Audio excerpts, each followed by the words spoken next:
अस्सलाम वालेकुम। कभी कभी इतनी मसरूफियत हो जाती है कि आपको टाइम नहीं मिलता। इसी तरह के बिज़ी बिज़ी दिन हमारी लाइफ में आते रहते हैं और एक बिज़ी दिन इतनी थकावट समटाइम ले आता है कि अगले 2 दिन कुछ करने को दिल नहीं करता, लेकिन मरता क्या ना करता वाला हिसाब है, हमें तो करना ही पड़ता है। मेरे लिए आजकल सबसे ज़्यादा सुबह सुबह उठना मुश्किल काम लग रहा है। मैं पहले जब बच्चों को छोड़ने जाया करती थी तो मैं बहुत अर्ली उठती थी और अपनी रूटीन स्टार्ट करती थी। अब जब से ये ड्यूटीज़ ख़त्म हुई हैं तो मुझे होता है कि अपनी नींद पूरी करके उठूं, और नींद पूरी हो तो सारे काम होते हैं। तो मैं जब इनवाइटेड थी एक ब्रंच पे अपनी फ्रेंड के घर, तो मैंने तो उसको बोला कि मैं तो 12 बजे से पहले बिल्कुल नहीं आ सकती। बड़ी डांट खाई मैंने, लेकिन जिद करके मैंने टाइम चेंज करवा ही लिया, जो 11 से 12 कर लिया। और ये ब्रंच का मेन्यू था। समर वेकेशन के कुछ दिन होते हैं जिसमें हम ब्रंच करते हैं, वरना तो हमारा शाम को ही प्रोग्राम बनता है जब भी फ्रेंड्स की गैदरिंग होती है, क्योंकि सारी अक्सर बीच में से जॉब कर रही होती हैं। मेरे जैसी वेली कोई कोई है। लेकिन आप मुझे ये बताइए कि जो घर में रहने वाली लेडीज़ हैं, आपके ख्याल में वो वेली हैं? मुझे तो लगता है वो सबसे ज़्यादा काम करती हैं। एक मेरी जानने वाली कहती हैं कि जब मैं जॉब पे जाके वहाँ पे चेयर पे बैठती हूँ ना, तब मुझे सुकून का सांस आता है, वरना घर में तो काम ही काम। ब्रंच के फ़ौरन बाद जाना था मुझे डॉक्टर के, और डॉक्टर के रास्ते में पड़ जाता है एयरपोर्ट। और जब एयरपोर्ट हो और जहाज़ फ्लाई कर रहे हो और मेरा हाथ कैमरे पे ना जाए, ये तो इम्पॉसिबल है। लेकिन यहाँ पे हम ना थोड़ा सा फ़नी सीन हो गया कि हर तरफ से ट्रकों में ही घिर गए। आप देखें, यूं लगता है कि आगे पीछे जैसे हमें एक घेर लिया हुआ है। कुछ किसी मूवी का सीन नहीं लग रहा आपको? कुछ इस तरह का।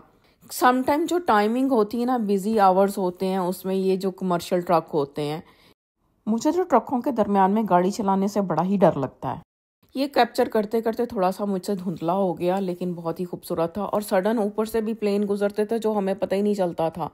एयरपोर्ट के पास से जब गुजरे हैं तो मैंने कहा आप लोगों को दिखाऊं कि यहाँ पे टैक्सी स्टैंड कैसा होता है। यूं एयरपोर्ट के पास जो है एक टैक्सी स्टैंड ये बना हुआ है। यहाँ पे सारे टैक्सी ड्राइवर जो हैं अपनी लाइन का, अपनी बारी का वेट करते हैं लाइन में। और ये गर्मी सर्दी इसी तरह से ओपन एयर होते हैं। आप सोचें ज़रा, सर्दी की शिद्दत में जब गाड़ी में यूं बैठे होते हैं तो कितना मुश्किल होता है उनके लिए वेट करना, और इसी तरह से गर्मी में भी। लेकिन गाड़ी को आप मुस्तकिल ऑन करके नहीं रख सकते, गैस वगैरह जो है आपकी यूज़ होती है और ख़राब भी होती हैं। इसके अलावा एयरपोर्ट पर टैक्सी के अलावा जो आपका बस सिस्टम जो होता है, टीटीसी होती है, ये ट्रेन चल रही है, ये सारी चीज़ें साथ साथ में आपको अवेलेबल हैं वहाँ पे। कभी कभी कुछ ऐसे सीन होते हैं, यूं लगता है कि ये जो प्लेन है अभी तारों में हिट हुआ और अभी हुआ। यहाँ पे इतनी स्ट्रॉन्ग इसकी आवाज़ होती है प्लेन की, लेकिन बंद गाड़ी में बिल्कुल फील नहीं हो रहा था कब हमारे ऊपर से प्लेन गुजर जाता था। समटाइम जो है मुझे बड़ा अच्छा लगता है बाहर निकल के इसको कैप्चर करना, लेकिन गाड़ी चलती में ज़रा मुश्किल हो जाता है। ऊपरों नहीं गुजर गया प्लेन अपने।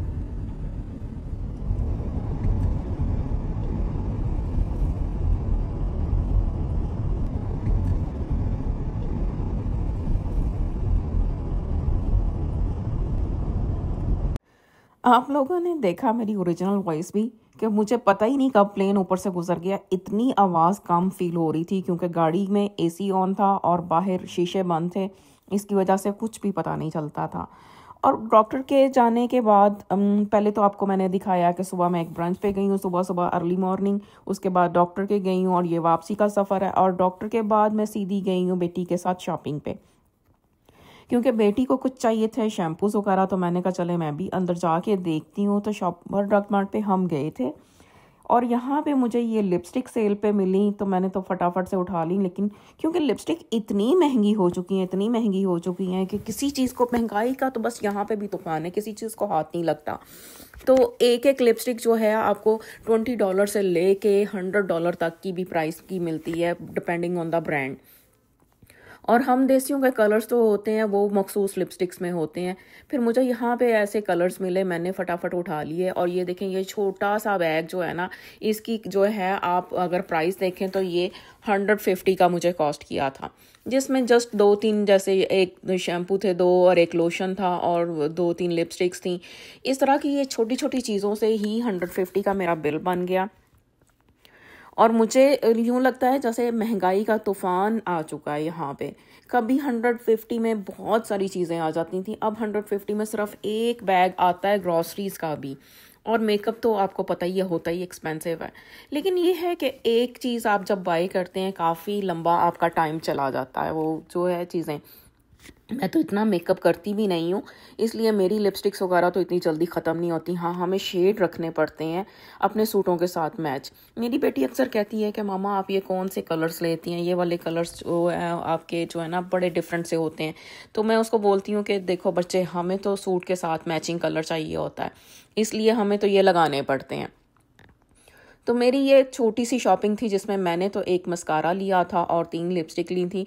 लेकिन फ़नी चीज़ हो गई कि मैंने अपनी तरफ से 2 डिफरेंट शेड लिए थे, लेकिन वो 2 लिपस्टिक जो एक ही शेड की आ गई।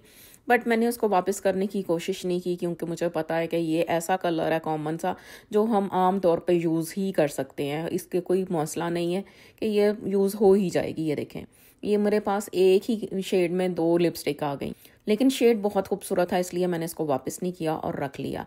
ये मेरी छोटी सी एक शॉपिंग है। साथ में उन्होंने हमें हल्के से ये जो गिफ्ट के होते हैं ना पैक छोटे छोटे, जिसमें एक आध दफ़ा यूज़ की चीज़ होती है, वो दे दिए थे।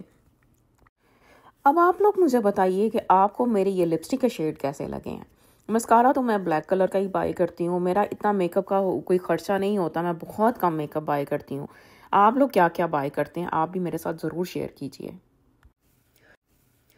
अब जब सारा दिन इतना बिजी गुजरा है तो शाम तक मेरी तो हिम्मत जवाब दे गई थी। मैंने कुछ भी ऐसा नहीं पकाया था, तो मैंने तो बच्चों को बोला भाई मैं तो कुछ नहीं बना रही, मेरी तरफ से आपको साफ जवाब है, तो आप बाहर से कुछ ले आओ। तो कभी कभी ऐसा भी हो जाता है, दिन इतना थक जाता है कि कोई हिम्मत नहीं रहती।